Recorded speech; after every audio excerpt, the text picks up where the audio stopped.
Dans ce chapitre de sociologie, comment analyser la structure sociale, nous allons nous intéresser à la manière dont deux sociologues très importants, Karl Marx et Max Weber, analysent les classes sociales. Nous allons donc traiter deux notions du programme, celle des classes sociales et celle des groupes de statut.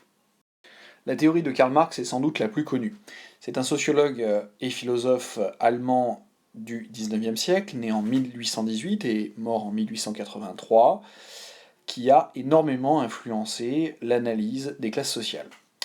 Pour lui, cette théorie des classes sociales prend part dans une théorie plus large, celle de la lutte des classes. Il écrit dans le manifeste du Parti communiste que l'histoire de toute société jusqu'à nos jours n'a été que l'histoire de lutte de classe, c'est-à-dire une opposition radicale entre deux classes qui ont des places différentes et antagonistes dans un mode de production. L'histoire des sociétés se compose donc, pour Karl Marx, d'une succession de modes de production où se sont affrontées différentes classes sociales. Il distingue plusieurs modes de production. Il y a eu le mode de production asiatique, antique, féodal, capitaliste, communiste. Pour lui, chaque mode de production se distingue par une combinaison de rapports de production et de forces productives. Les forces productives correspondent à l'ensemble des moyens de production, qui comprennent à la fois les hommes et les forces productives matérielles. Quant aux rapports de production, ils correspondent à la manière dont la production est socialement organisée. Ainsi, dans le mode de production féodal, il distingue deux classes qui s'opposent, les serfs et les seigneurs. Dans le mode de production capitaliste, qui l'intéresse particulièrement, deux classes sociales à nouveau s'opposent, la bourgeoisie et le prolétariat. Ainsi, dans le mode de production capitaliste, l'opposition entre ces deux classes sociales provient de rapports de production particuliers. La bourgeoisie, qui détient les moyens de production en tant que force productive, exploite les prolétaires qui, eux, détiennent comme unique force productive leur propre force de travail.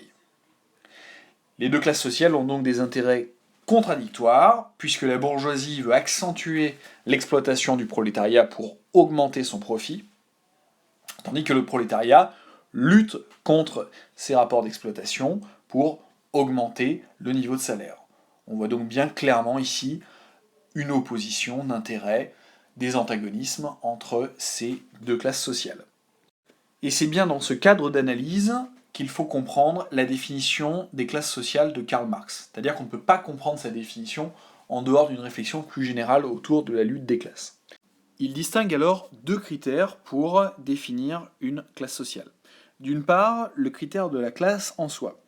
Il s'agit ici du fait que des individus d'une même classe sociale occupent une même place dans le processus de production.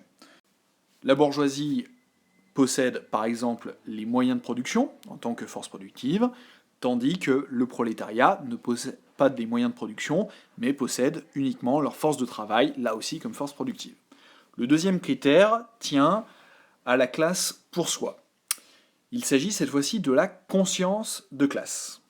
Or, nous dit Karl Marx, c'est dans le cadre de la lutte des classes que les individus prennent conscience de leur situation commune, de leurs intérêts collectifs et s'organisent pour les défendre.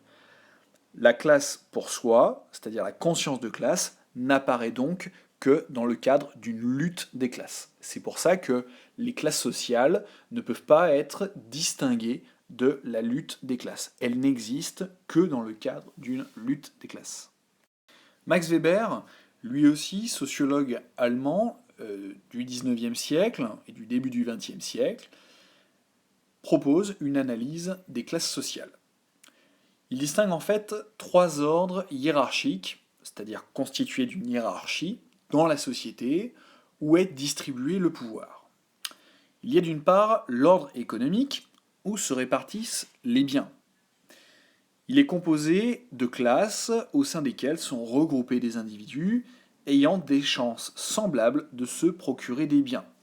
On entend par là ici des biens au sens large du terme, c'est-à-dire des biens de consommation, des biens de production, etc.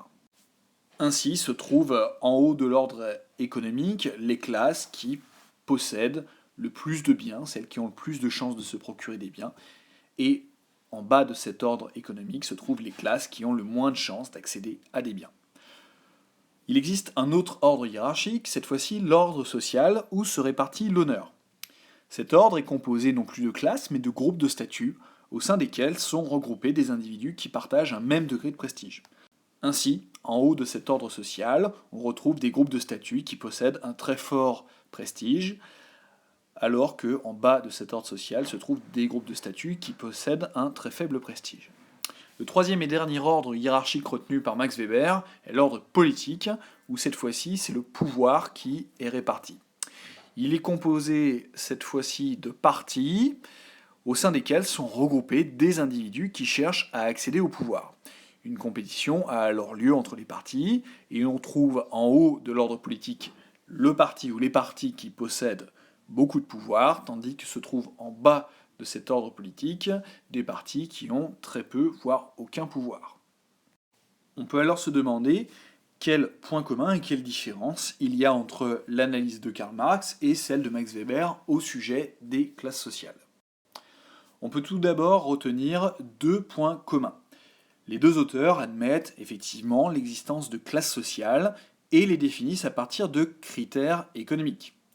Les individus appartiennent à des classes selon leurs caractéristiques économiques. Pour Marx, c'est la place dans le mode de production, tandis que pour Weber, c'est la chance de se procurer des biens. D'autre part, les deux auteurs s'accordent pour dire qu'il y a des hiérarchies dans la société. Les sociologues parlent de stratification sociale. Les deux auteurs remarquent en effet que les individus sont caractérisés par une certaine place dans le processus de production qui leur procure un certain niveau de richesse. Certaines classes qui profitent de ce processus de production vont donc avoir un niveau de richesse élevé, tandis que d'autres vont avoir un niveau de richesse plutôt faible.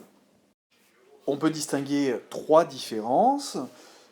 D'une part, Marx définit les classes sociales en fonction d'un critère plutôt large, qui est leur place dans les rapports de production, tandis que Weber utilise un critère différent, peut-être plus précis, à savoir que la situation d'une classe dépend de sa chance d'accéder aux biens. Deuxième différence, pour Weber, la stratification sociale ne repose pas uniquement sur une base économique. Il y a d'autres hiérarchies à prendre en compte, en fonction notamment du prestige et du pouvoir. Enfin, dernier point, il y a une différence d'approche sociologique. L'approche de Weber est une approche nominaliste, dans le sens où elle envisage les classes comme des catégories de perception de la réalité uniquement. Pour lui, en fait, les individus n'ont pas forcément conscience d'appartenir à une classe en particulier. C'est donc le sociologue qui va nommer ces classes, qui va leur donner une existence. C'est pour ça qu'on parle d'une approche nominaliste.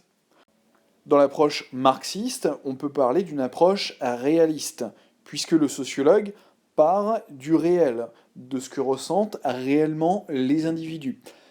Pour Marx, en effet, les classes sociales ont une conscience d'appartenance, c'est-à-dire que les ouvriers ont conscience d'appartenir au prolétariat et la bourgeoisie d'être une classe en tant que telle.